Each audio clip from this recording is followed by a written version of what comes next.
take a look at the windows and doors. So the windows, really easy. Count the number of windows you have in your plan. Let's say that our plan has 3, and then there's 1 door. So this door costs a whole lot. Finding a 5 by 7 foot door is kind of rare. That's why I had to go to this place.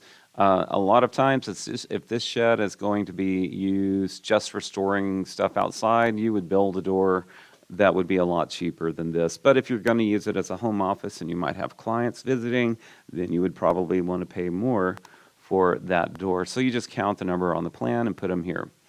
All right, sheathing. To understand this, we are going to sheathe the roof on the inside and the outside. One of the things you need to recognize is that the roof on the outside is larger than the roof on the inside. The inside is only inside the walls, and the outside goes all the way to the edge of the overhang. So again, we have 4 by 8 feet pieces, so we need to take the total of the roof on the outside, let's say it's 350 square feet, and the roof on the inside, let's say it's 250 square feet, and we need to buy enough to cover both of those. So we'll just take 350 and we'll add that to 250 and find the total square footage of the roof, and then take 600 in our example here, divide that by 32, and that will tell us that we need at least 18.75, so we're going to round that up to 19, and that will cover the inside and outside of the roof.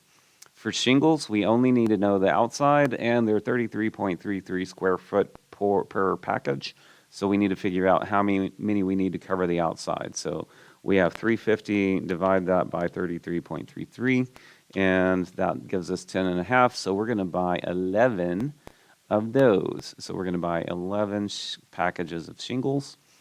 Roofing felt, similar. So we have 3. In this case, we buy this by the roll, and it's going to cover 216 square feet. So we take our total, 350, and we divide that by 216, and we get that we need 1.15. So we're going to buy 2 rolls of that. Then we need to talk about the ridge board. I said I would talk about it in the other video, and I didn't. So the ridge board needs to be the length of the outside wall plus the overhang on each end. So in the building we designed on Revit, we had a 1 foot overhang on each end.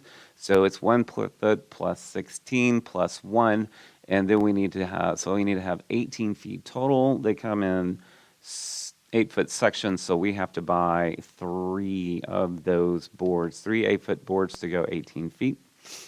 Blocking is what we use to cover the hole here between rafters. And if our wall is 16 feet long, we have to have 16 feet of blocking per side. We have 2 sides that has to be done on. So we're going to buy 4 boards for blocking. Drip edge and fascia both come in 10-foot sections. Let's say that my rafters are 9 feet long, so when I look at it from this side, looking at it, that board is 9 feet long, and then this side is 18 feet.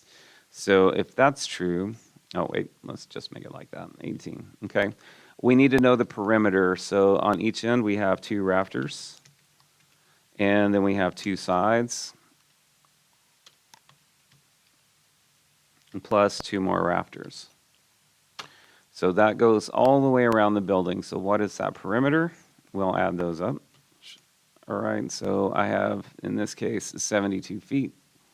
So that means I need to take 72 divided by 10, and that tells me how many I need to buy. So I'm going to round that from 7.2 to 8.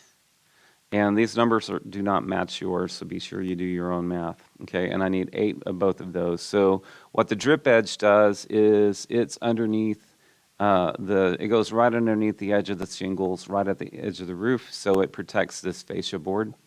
And the fascia board covers up the ends of the rafters to make it look polished. And the last thing we need to do is insulate the roof. We are only going to insulate the inside, so we only need that inside square footage. And it's 118.83 square foot per bundle. So we need to take our inside measurement. So in this case, my model, I'm using 250, and I'm going to divide that by 118.83.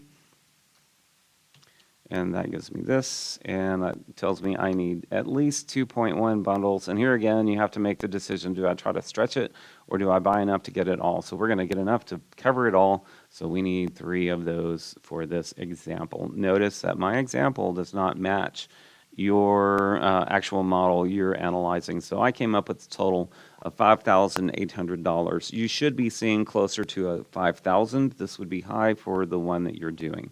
But hopefully this helps you get through everything you need. All right? Thanks for watching.